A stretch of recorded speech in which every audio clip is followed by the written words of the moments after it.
Welcome to the Analytic Christian. I'm Jordan, and this is the channel that helps you explore Christian philosophy and theology.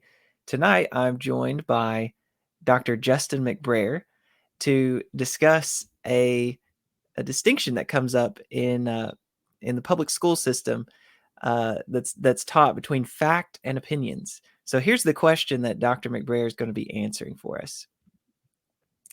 What are children taught in school about facts and opinions? Is this distinction correct? Why or why not? So, Dr. McBrayer, what do you think? Hi, Jordan. Happy to be here. So, first, let me tell you what's being taught through the Common Core curriculum in K through 12 these days, and then we'll move into why that particular distinction has a lot of problems. Turns out it's intellectually really messy and harmful.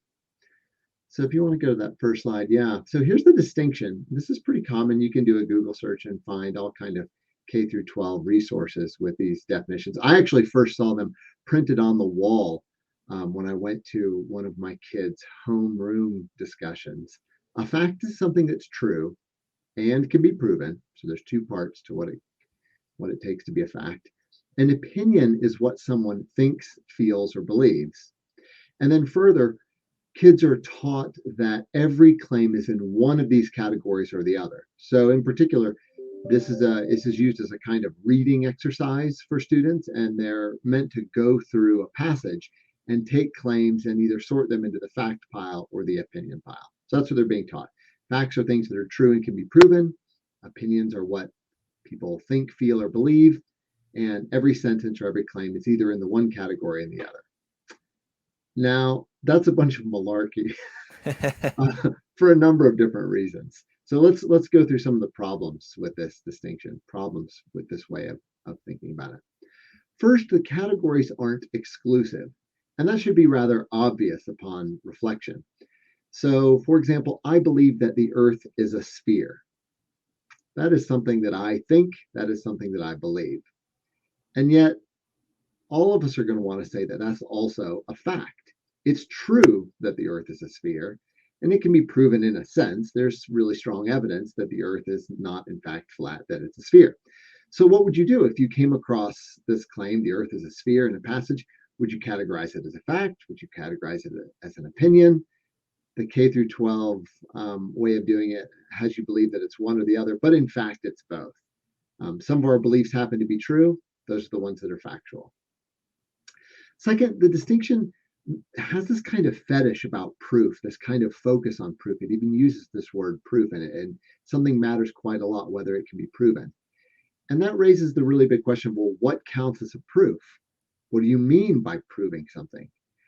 As anybody who's taken a science class knows, scientists are really careful about this. They say things like, look, nothing is proven. We just amass evidence and we have theories. We think some theories fit the evidence better than others, but scientists typically stop short of saying that they've proven particular things, and for good reason. And since we link the definition of a fact with this thing that's supposedly proven, that makes it feel as if maybe there are no facts, or that there are very few, since there are very few things that we can prove. So that's really weird that we put a high bar like proof in there. It's better to say something like evidence. We have reason for it, or there's evidence for it. But even if you run with that definition of fact, there are problems. And that's the third bullet point there. The definition of fact as taught in the K through 12 curriculum conflates two different unique features: something's being true with something's being known, or you're having evidence about it. And those are two very different things. Something's being true is one thing, you're knowing about it or having evidence about it is a very different thing. And those two can come apart, and yet the definition forces them together. Let me give you an example. There's got to be an answer as to how many stars there are in the Milky Way. I have no idea. It'll be a really big number, but there's some fact of the matter out there. And yet, this is something that we have no evidence about whatsoever. Now, on the definition of fact that's taught in a K through 12 school, it seems like we should say there's no fact about how many stars are in the Milky Way galaxy. But that's crazy. There's obviously a certain number of stars out there. It's just that no one's discovered what that truth is. And so, this idea of of counting something as a fact only after we have evidence for it or only after it's been proven really makes a mess out of this idea that humans discover the facts. Juries are trying to discover the facts, detectives are trying to discover the facts, and yet this way of thinking about it suggests that they aren't really facts until we've discovered them. And that's getting the cart before the horse, conflating two different things. In fact, it's much cleaner to think that there are things that are true and there's evidence, and sometimes they overlap and sometimes they don't. Sometimes we have evidence for things that turn out to be false. Sometimes we have evidence for things that turn out to be true. And so we shouldn't run those two things together in our minds. The fourth problem is that, as it turns out, all philosophical claims, for example, value claims, turn out to be opinions on the way K through 12 curriculum sketches that dichotomy.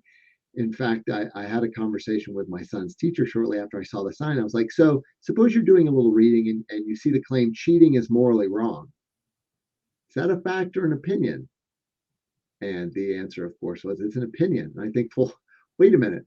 So you're teaching kids that all philosophical claims, in particular value claims, amount to nothing more than opinions. There are no facts of the matter about any of those kind of things. That's deeply problematic for a huge number of reasons. Not least are these two. One, all of the kind of standards that we're teaching in schools, like that humans have rights, that you ought to treat one another with respect, all of those things turn out to be in a not true category. They turn out to be in a category of claims that are just mere opinions. And two, it looks like the distinction itself is rendered an opinion. Suppose you think that all claims are either facts or opinions. Well, is that a fact? Doesn't seem like that's the kind of thing that we could prove. So this position has a kind of self-refutation problem. If you take it seriously, then that position itself is relegated to the idea of mere opinion. That's not good.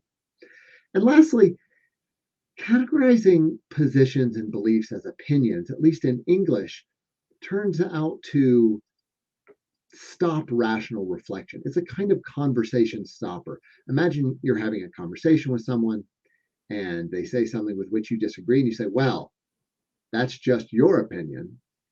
What you've effectively done now is taken this statement or this viewpoint off of the table for rational reflection. Look, if opinions are nothing more than preferences, if one person prefers this and one person prefers that, there's nothing more to say about who's right or who's wrong. It's just this mere opinion. So this idea that we should teach kids to go through a reading and find controversial claims or philosophical claims or claims that are difficult to determine and somehow label all of those with this conversation stopping term opinion is just inviting students to not think critically about some of the things that matter the most to us. So those are at least 5 different ways in which this distinction is confused, and it's a harmful way to sort our world or to think about the world we find ourselves in. All right, and that leads us to your proposal. How should Yeah, we think about the difference between fact and opinion? yeah, this is the best part about it. We don't have to do this. There are clearer and cleaner ways of thinking about the world. So I propose this conceptual schema. Facts are just the things that are true. Some of those we know about, some of those we don't, some of those we're in the process of discovering. But facts are just the things that are true. And beliefs are just things that we think. I believe that the earth is a sphere. I believe that the COVID vaccine is relatively effective. I believe that it's October right now. Those are all things that I believe. So some of those things I could be wrong about. Some of those things I could be right about. Believing something is just thinking that it's the case. And then third, there's evidence. Evidence is a wide category of things that function as reasons for our beliefs. I like to think about it as a kind of chain.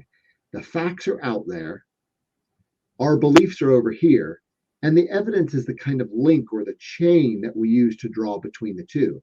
We know that our beliefs could be true or could be false, and we use evidence to try to sort through them to make sure that we have as many true beliefs as we can and as few false beliefs as we can.